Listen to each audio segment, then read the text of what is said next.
and we begin a new chapter today, a new algorithm to learn. This is called market basket analysis. Market basket analysis is the name of the problem. The algorithm that you'll be employing to solve this problem is called the a priori algorithm. Um, the idea here is actually very simple. We are doing an analysis of people's shopping habits. Now, you could imagine that this is occurring at a grocery store. This could be happening online at Amazon or anywhere else. And the question is we want to do an analysis, again, getting back to the supermarket metaphor, at the checkout line. People are showing up at the checkout line with their market basket that's been filled up with the goods that they have purchased today on today's shopping trip. And the question we have is what sorts of relationships exist in that market basket? Specifically, if we look in that basket and we see a box of cornflakes, do we think that it is highly likely that there might also be a carton of milk in the market, in the market basket? If we see if we see a block of cheese in there, is there a good possibility that we might also find a loaf of bread? And then the question is how likely are we to find a loaf of bread? So what we're doing here in market basket analysis, we are, okay, we're going to start looking at the slides here. So we can see up here, it says at the top, informally, the problem can be stated as, if I find peanut butter in the market basket, what is the likelihood that I would also find jelly? And we're going to formalize this as an association rule. And you can see an association rule looks like this implication over here. It almost looks like an if-then statement, which may account for the reason that they're using this arrow notation here. So to give you an example of some association rules, we might say, well, if I found beer in the market basket, what is the probability that I also find pretzels? Now, there's nothing that requires that these things that are on the left and right side of the implication sign just need to be singleton sets. They can be even larger things. So, for example, if I look in the market basket and I see beer and pretzels, what's the likelihood that I might find a pizza in there as well? And even what's on the right side can be more than just a singleton set. Let us suppose that I looked in the market basket and I saw beer and pretzels, and then I say, what is the probability that I would also see pizza and cheese? So there are all the exact format of these association rules is not very specified. There can be a whole lot of items on the left side of the implication. There can be a whole lot of items on the right side of the implication. So the question is why is this interesting? It's interesting because if you have this information, you can make a lot of money. And I articulate this in three ways below. The first one would have what I call product selection. If it turns out that people are buying a lot of frozen pizza, then it probably makes sense that we stock a lot of frozen pizza in our store. But then it also has to do with product placement. If people are very likely, if there's peanut butter in their basket, that there's likely also going to be jelly, then it might be a really good idea when I'm putting these products up on the shelves in my store that I actually put the jelly near the peanut butter, providing a visual cue for the customers, and again, with an eye on increasing my sales. The third thing here is what I call the serendipitous purchase, which means that maybe you were planning on buying peanut butter and you hadn't given jelly a thought in the world, but you go through all of your historical data and you see that lots of people that have tended to buy peanut butter also tend to buy jelly. So again, what we're doing here is the idea that perhaps we can get you to buy something that you weren't even thinking about buying. And again, that would be related to the second idea here, the idea of product placement. This idea of serendipitous purchases, I think you've all probably experienced it. If you've ever purchased something on Amazon and you put something in your basket, the system comes back and it'll say something to you like, others that have bought this also bought that. And all of a sudden you're thinking about buying something that you hadn't thought about purchasing before. So I think all three of these things, as I indicate here, they all are money makers. What we're doing here is we're trying to maximize our sales for the entity. Okay. So now we have to sort of formalize how we will be going about doing this market basket analysis. So a couple of assumptions here. The first thing is that there must be a set of items, and in this case, I've called it I. In this example, it's very simple. It's a very small grocery store. It only sells 5 things. It sells beer, bread, jelly, milk, and peanut butter. Of course, what I is for something like Amazon is a rather large problem, seeing that they are selling millions, if not billions, of items. They sell lots of things that they themselves don't even own. They have lots of independent vendors that are working on their websites. But we will assume that somehow or other there is a set of items of all of the possible things that can be sold. Then there's also going to be a transaction file. So we can imagine that for this hypothetical supermarket that we're talking about here on a particular time period, this could be an hour or a day or a month, there were 5 transactions, T1, T2, T3, T4, and T5. Down here in the table, we give a breakdown of what these transactions, what they entailed. So for example, T1, somebody bought bread, jelly, and peanut butter. So we note that each one of these T's here, T1 through T5, actually represent subsets of the item set. So this represents that 5 different customers came into that store at a particular time, and here are the things that we found in their market basket. So the first concept that we need to learn about is what's called the idea of a support. And we talk about the support of an item or of a set of items, and that's the percentage of transactions in which that item or set of items occurs. So notice over here, when we see beer, it comes over here and it says 40%. If we go back to the previous slide here, we can see that there are 5 transactions here, and we see that 2 out of the 5 contain a beer in it. So 2 out of 5 is 40%, and that's how we got a 40. If you come over here and you see bread is 80%, and again we go back here and we see bread in 1, 2, 3, 4 out of the 5 transactions, that accounts for 80%. But we can also calculate the support of more than just singleton sets. For example, I come over here and it says that bread and peanut butter appeared in 60% of the transactions.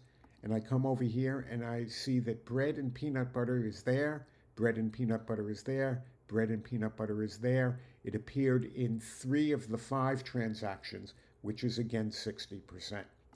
So what this table is showing us here, you will notice that this is actually giving us the power set of the item set. Remember, the original items were 5, okay? And you'll note over here that I'm going to guess without counting that there were probably 2 to the 5th minus 1 different entries over here. 2 to the 5th minus 1 would be 31. Why isn't it 32? Well, we didn't include the null set. We doubt that there was a shopping cart that came up to the cash register that had the null set in it, or meaning that they didn't buy anything at all. So this is a table of all of the support of the various different subsets of the item set.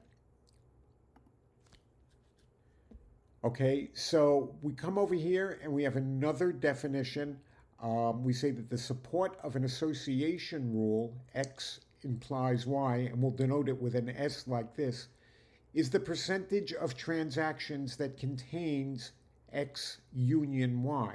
So for example, if we're considering the support of bread, if bread, then peanut butter, that is equal to the percentage of transactions that contain bread and peanut butter, which is, just as we saw before, the support of this thing over here. We would come back over to here, and we can see that bread and peanut butter is in 60% of the transactions. So that's how we talk about the support of a particular association rule. The other thing to note here when we talk about um, an association rule, I guess it wasn't said previously, and it's important to say it now, the intersection of these two sets is always going to be empty. In other words, we don't want to talk about an association rule that if there was bread in the basket, is there also bread in the basket? That's kind of a useless rule. So the sets that appear on the left and right side of this arrow are always going to be disjoint sets. So now the next thing we want to talk about is what's called the confidence or precision of an association rule. And whereas support, we denoted that with a lowercase s, we will denote the confidence with a lowercase c. And that is the ratio of the number of transactions that contain both x and y divided by the number of transactions that contain x. Okay? So note that this is actually the same thing as saying the support of x implies y divided by the support of x. We're going to get to an example in one moment. And this is stating how often one would find y in the basket that already contains x. So for example, from our example, if we wanted to consider what is the confidence in bread implies peanut butter, we look at the support of bread and peanut butter, and we divide it by the support of bread. 60% of our transactions contained bread and peanut butter. And it turns out that 80% of our transactions just contained bread. So 6 divided by 8 is 75. 75%. Again, let's remember what this is saying. This is saying that in 75% of all of our transactions that contained bread, we also found peanut butter in it.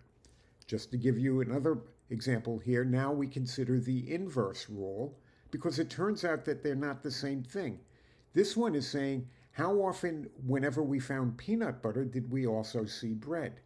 And again, so that's the support of bread and peanut butter, which is again 0.6. But now this time in the denominator, it's the support of peanut butter. And peanut butter was in 0.6. This is 100%. Every time I looked at a shopping cart and I found peanut butter in it, there was also bread in it. On the other time, every time I looked in a cart and saw bread in it, there was peanut butter in it 3/4 of the time. I hope this is clear, and you just need to look at this for a minute or two, and it should seem fairly intuitive to you. Okay? Every transaction with peanut butter contains bread, 75% of the transactions. Okay? We come over to the next slide here. And I hope the intent of this slide is to sort of underscore the trade-off between support and precision. So suppose I have a database that contains 1 million transactions in it. And out of those 1 million transactions, there is one transaction that contains a Rolex watch and a Porsche sports car. And there are no other transactions containing these two items. Okay? So I want to consider Rolex. If I find a Rolex in the shopping cart, how often do I find a Porsche? And if I find a Porsche in the shopping cart, how often do I find a Rolex? Both of these have a precision of 100%. There's only one transaction out of 1 million that has Rolex and Porsche in it. But the support of this rule is 1 over 1 million. It's a very reliable rule, okay, but it's a costly one to maintain. Again, as a merchandiser, as an Amazon or my local supermarket, I have to make the decision, do I really want to have a $100,000 sports car sitting on my shelf and a $20,000 wristwatch? It's a reliable rule, but it's not a transaction that happens very frequently. Now, in database 2, again, that contains 1 million transactions, and there is one transaction where somebody just bought a Rolex, And there's one transaction where somebody bought a Rolex and a Porsche. So now the support of Rolex, well, there are two transactions over 1 million. Okay, so the support is still really low. And we come over here in the support of Rolex and Porsche. Well, that's just 1/1 million. That's really, really low.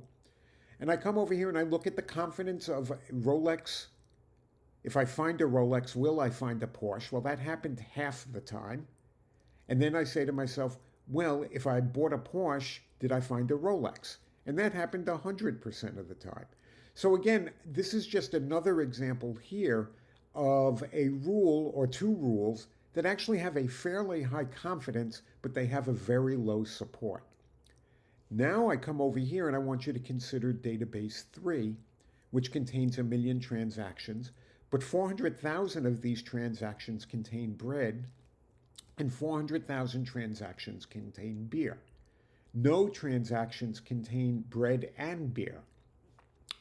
So we have the support of bread equals the support of beer, which is 40%. These are really, really, really high support. But we have the support of bread and beer is 0, so that we in fact get that the confidence of these two rules are 0. This is an example of having very high support but very low confidence. So the market basket analysis problem is the following. You're given a transaction database. You're also given an item set database, just a set that contains all of the things that we could possibly sell. And you are given a support and a confidence. And this might be something that looks like the following. We might say anything of support at least 20% and maybe a confidence of 25%. Okay? So then it says find all the association rules that have at least support S and confidence C. Okay? That is the problem here. Again, I want to reiterate that in a real world application, the values that we're looking for tend to be much smaller than what I showed you in our sample database. The support might be 20%, the confidence might be 30%. So the question is how do we do this? And the answer is there's been an algorithm that's been out there for some time now, and it's called the a priori algorithm. And I have given you a reference to it, and I hope that you will go ahead and read it. And that is the end of this video. Thank you.